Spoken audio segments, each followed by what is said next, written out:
রব্বুল আলামিন দেখে দেখে বলে বান্দা ফামান কানা ইয়ারজু লিকা রাব্বিহি ফালইআমাল আমালান সালিহান। এর বান্দা শোনো, আমি রবের মোলাকাত যারা দুনিয়ার জমিন থেকে চায় তারা যেন দুনিয়ার জমিনের ভিতরে ভালো ভালো কাজ করে। ভালো ভালো কাজ যদি করতে পারো আমি আল্লাহ মোলাকাত দিয়ে দিব। তবে দোস্ত মনে রাখো, এমনি এমনি ভালো কাজ করা যায় না। ভালো কাজ তার দ্বারাই সংগঠিত হয় যার ভিতরে আল্লাহর ভয় থাকে। পৃথিবীর জমিনের ভিতর থেকে কোনো মানুষ যদি দুইটা কাজ করতে পারে, কয় কাজ? জোরে কোন, কয় কাজ? দুই কাজ যদি পৃথিবীর জমিনের কোনো মানুষ করতে পারে, আমি রব ওয়াদা করলাম তার সাথে আমি নিজ জিম্মায় মোলাকাত দিয়ে দিব। আল্লাহ কি কি কাজ? রব্বুল আলামিন বলতেছেন, বিসমিল্লাহির রহমানির রহিম, ফামান কানা ইয়ারজু লিকা রাব্বিহি ফালইআমাল আমালান সালিহান فليعمل عملا صالحا ولا يشرك بعبادة ربه أحدا। দুনিয়ার জমিনের যত ঈমানওয়ালা মানুষ আছে, পৃথিবীর জমিনের ভিতরে যারা পরিমাণ যাদের অন্তরের ভিতরে ঈমান আছে, আল্লাহকে যারা বিশ্বাস করে, প্রত্যেকটা মুসলমান চায় আমি আমার রবের সঙ্গে মোলাকাত করব। জিন্দগিতে যেই মালিকরে দেখে নাই, না দেখাও রবের কদমে সিজদায় লুটায়া পড়ে। জীবনে কোনো দিন আমি আপনি আমার আপনার নজর দিয়ে কোনো দিন রবরে দেখি নাই। না দেখার পরেও রবের কুদরতে কদমে সিজদায় লুটায়া পড়ি। জীবনে কোনো দিন আমি আপনি আমার আপনার রব, আমার আপনার আল্লাহরে আমার আপনার হাত দিয়ে কোনো দিন স্পর্শ করে নাই, করি নাই। তার বরকতময় জবানের আওয়াজগুলো কেমন হয় কোনো দিন আমার আপনার কর্ণকুহরের ভিতরে পৌঁছায় নাই। কিন্তু তারপরেও রব আছে এই বিশ্বাস আমাদের অন্তরের ভিতরে আছে।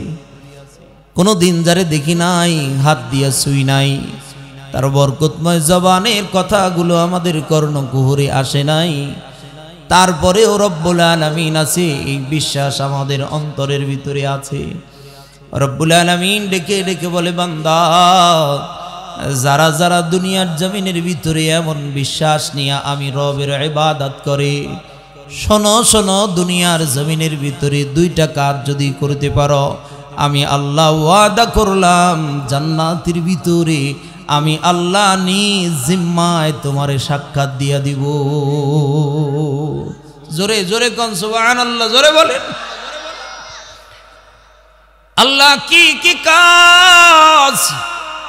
রব্বুল আলামিন ডেকে ডেকে বলে বান্দা, এক নাম্বার কাজ, ফামান কানা ইয়ারজু লিকা রাব্বিহি ফালইআমাল আমালান সালিহান। এরে দুনিয়ার বান্দা শোনো, দুনিয়ার জমিনের ভিতর থেকে কোনো একজন বান্দা যদি আমি মালিকের মুলাকাত চাইতো, দুইটা কাজ করা লাগবে।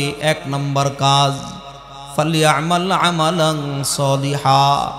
দুনিয়ার জমিনের ভিতরে যত ভালো ভালো কাজ আছে, যত ভালো ভালো কাজ আছে, এই ভালো ভালো কাজগুলো বান্দা তোমার করা লাগবে।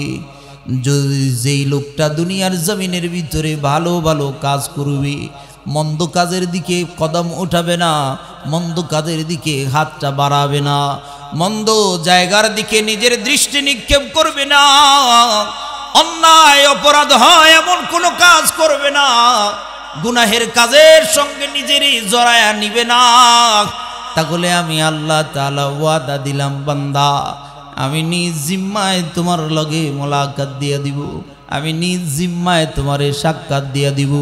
কাজ করা লাগবে ভালো ভালো ভালো ভালো। জমিনের ভিতরে যত জায়গায় ভালো কাজ হয় এই কাজগুলো যদি তোমার দ্বারা সংগঠিত হয়, আমি আল্লাহ ওয়াদা করলাম তোরে জান্নাতুল ফিরদাউস দান কইরা জান্নাতের ভিতরে আমি আল্লাহ দেখা দিয়া দিব।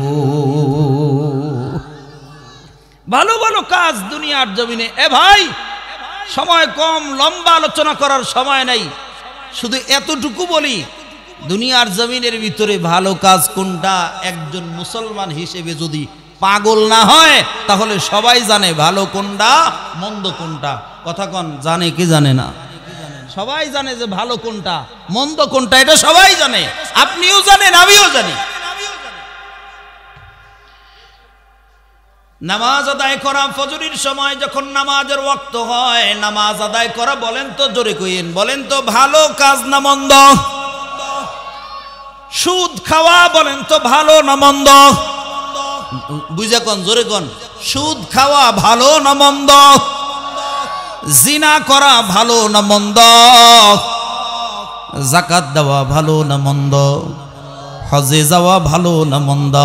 গীবাত করা বলেন তো ভালো না মন্দ? গীবাত করা বলেন ভালো না মন্দ? সব তো জানেন, সবই তো জানেন। রব্বুল আলামিন দেখে দেখে বলে, বান্দা ফামান কানা ইয়ারজু লিকা রাব্বিহি ফালিয়ামাল আমালান সালিহা।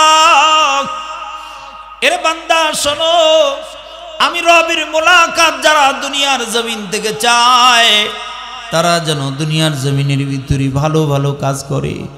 ভালো ভালো কাজ যদি করতে পারো আমি আল্লাহ মোলাকাত দিয়ে দিব।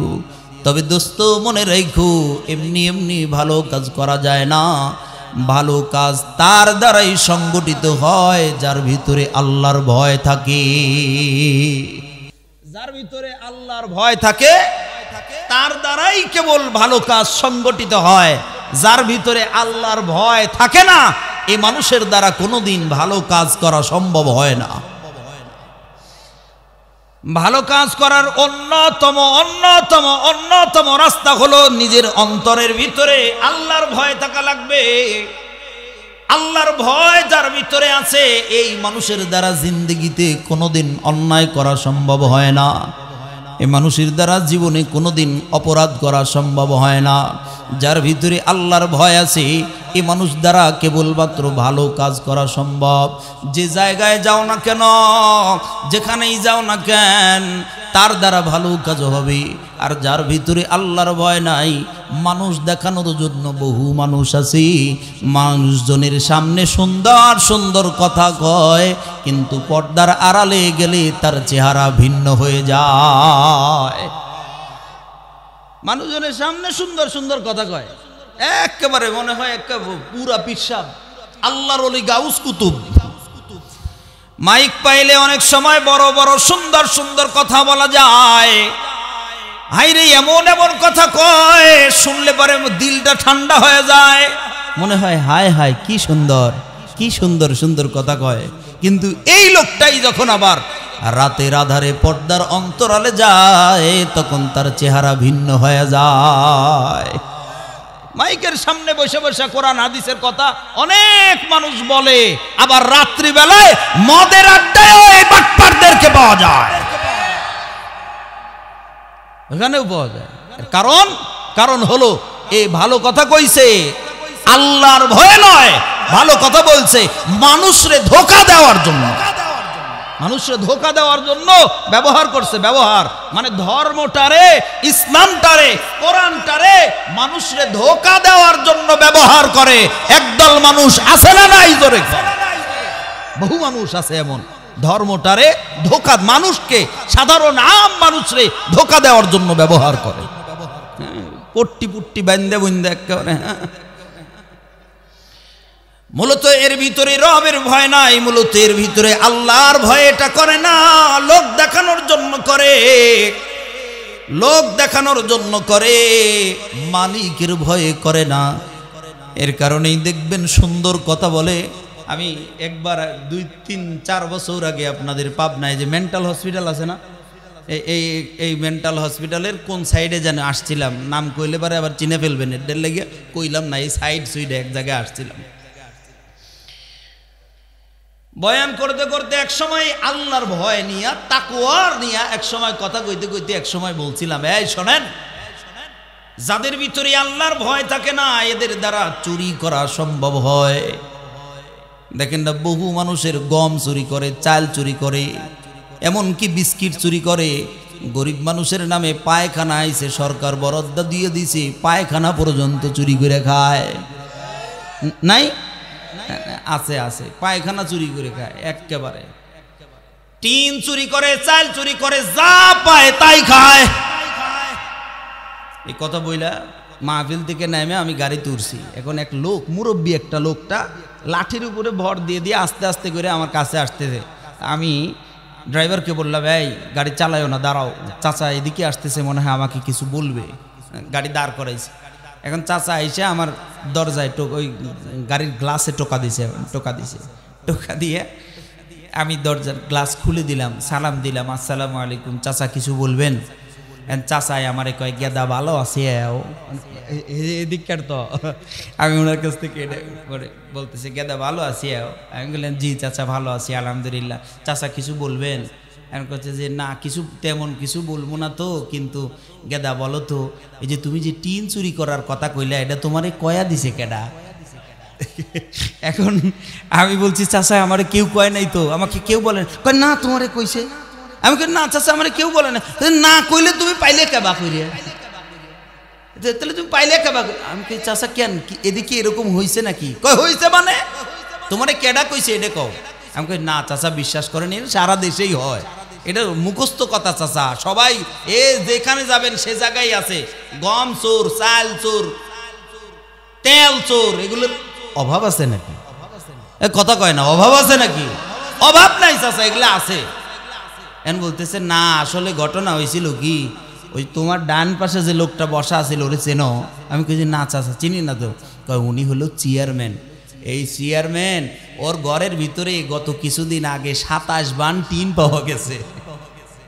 তো তুমি আবার এই টিনের কথা কইছে, তো আমরা তো আবার চিন্তা করতেছি হুজুর রে আবার এই কথা কয়া দিল কেডা? তা আমি কইছি, না চাচা আপনি তাড়াতাড়ি যান, আমি তাড়াতাড়ি ঢাকা যাই, তাছাড়া আমার ঢাকা যাওয়া কঠিন হয়ে যাবে। তো জোরে বলেন, এরকম চোর চোরটা আছে না নাই? এগুলো সম্ভব হয় কেবলমাত্র আল্লাহর ভয় না থাকার কারণে। যদি আল্লাহর ভয় কলজার ভিতরে থাকতো, তাহলে গরিব দুঃখীর টিন চুরি করে খাইতে পারত না। যদি আল্লাহর ভয় কলজার ভিতরে থাকতো, গরিবের চাল মেরে দিয়ে খাইতে পারত না। আল্লাহর ভয় যদি কলিজার ভিতরে থাকতো, তো গরিবের গম চুরি করে খাইতে পারত না। রাস্তার টাকা মাইরা শেষ করে ফেলাইছে, রাস্তা সহ কায়া ফেলায়। নদীর উপরে ব্রিজ আছে কিন্তু ব্রিজ নাই, মানে ব্রিজ আছে ব্রিজ নাই, মানে প্রকল্পে ব্রিজ আছে, বাস্তবে ব্রিজ নাই। হইছে না এরকম? হয়েছে। আইসা উপর থেকে ঊর্ধ্বতন কর্মকর্তা আসছে, আইসা নিয়ে জিজ্ঞাসা, আমাদের রাজশাহীতে, এই রাজশাহী ঊর্ধ্বতন কর্মকর্তা আসছে, আইসা নিয়ে একবার ম্যাপের দিকে তাকায় আর একবার নদীর দিকে তাকায়। ম্যাপে তাকায়, নদীতে তাকায়। কি রে ভাই, ম্যাপে ব্রিজ আছে কিন্তু নদীতে নেই। এখন আইসে এক জিজ্ঞাসা করছে যে, একটা ছেলে যায়, এই এদিকে আসো তো ভাই, এ গ্রাম এটা না? কয় হ। এ জায়গা এটা না? কয় হ। এখানে তো একটা ব্রিজ থাকার কথা, ব্রিজ কই? এন বলতেছে, মামুর বেটা ওরে খায়া ফেলছে ব্রিজ, ব্রিজ খায়া ফেলছে একেবারে। কে খাইলো রে ভাই? যে পারছে সে খাইছে। যদি আল্লাহর ভয় থাকে তাহলে এই অন্যায় অপরাধগুলো করা সম্ভব। জোরে কোন সম্ভব? আল্লাহর ভয় যদি অন্তরের ভিতরে থাকে, রাষ্ট্রের সর্বোচ্চ চেয়ারের ভিতরে বৈশাও জিন্দগিতে কোনোদিন অন্যায় করতে পারবে না, অপরাধ করতে পারবে না। যখন মালিকের ভয় না থাকবে তখন অন্যায় অপরাধ করা তার দ্বারাই সম্ভব। যুগে যুগে যাদের কলিজার ভিতরে আল্লাহর ভয় ছিল, যুগে যুগে যাদের অন্তরের ভিতরে আল্লাহর ভয় ছিল, রাষ্ট্রের সর্বোচ্চ চেয়ারের উপরে বৈশাও কলিজার ভিতরে আল্লাহর ভয় নিয়ে থর থর করে কাঁপছে, থর থর থর থর করে কাঁপছে। তাদের দ্বারা অন্যায় সম্ভব হয় নাই, তাদের দ্বারা অপরাধ সম্ভব হয় নাই। এতটা ভয় পাইছে, আল্লাহর সামনে দাঁড়াবে কোন মুখ নিয়া, এই ভয়ে নিজে নিজে কাতর হয়ে পড়ছে, ভীত সন্ত্রস্ত হয়ে পড়ছে। দুইটা হাত থর থর থর থর করে কাঁপছে। জিজ্ঞাসা করে খলিফাতুল মুসলিমিন, কোন কারণে আপনি এমন করে থর থর করে কাঁপেন? কি হয়েছে আপনি এমন করে থর থর করে কাঁপতেছেন কেন? ডেকে ডেকে বলতেছে, ভাই রে, আমি আমার রব আল্লাহর সামনে দাঁড়ায়া আমি কি জবাব দেব, এই জবাব দেওয়ার ভয়ে থর থর করে কাঁপি। মুয়াত্তা ইমাম মালিক রাহমাতুল্লাহি আলাইহি একটা হাদিস লয়েছে, খলিফাতুল মুসলিমিন হযরত ওমর রাদিয়াল্লাহু তাআলা আনহু যেদিন ইন্তেকাল হয়ে যায়, হযরত ওমর রাদিয়াল্লাহু তাআলা আনহুর যেদিন ইন্তেকাল হয়ে যায়, পরিবারের মানুষগুলো হযরত ওমর রাদিয়াল্লাহু তাআলা আনহুরে গোসল করাইতে গেছে। গোসল করাইতে যায় এখন শরীরের কাপড় চোপড় যখন খুলছে, শরীরের কাপড় খুলতে দেরি হয়। পিঠের দিকে লক্ষ্য করে তাকায় দেখতে পাইতেছি নিজের পিঠের ভিতরে হযরত খলিফাতুল মুসলিমিন হযরত উমর রাদিয়াল্লাহু তাআলা আনহুর পিঠের ভিতরে বেত্রাঘাতের চিহ্ন দেখা যায়। ওরা আশ্চর্য হয়ে গেছে মানুষগুলো, কিরে হযরত উমর রাদিয়াল্লাহু তাআলা আনহু এমন একজন মানুষ, বলেন তো হযরত উমর নরম না গরম? জোরে জোরে কর না ভাই, বলেন নরম না গরম? আরে তিনি একজন মানুষ ছিলেন, এমন মানুষ যার ডরে শয়তান পর্যন্ত রাস্তা দিয়া যাইতো না।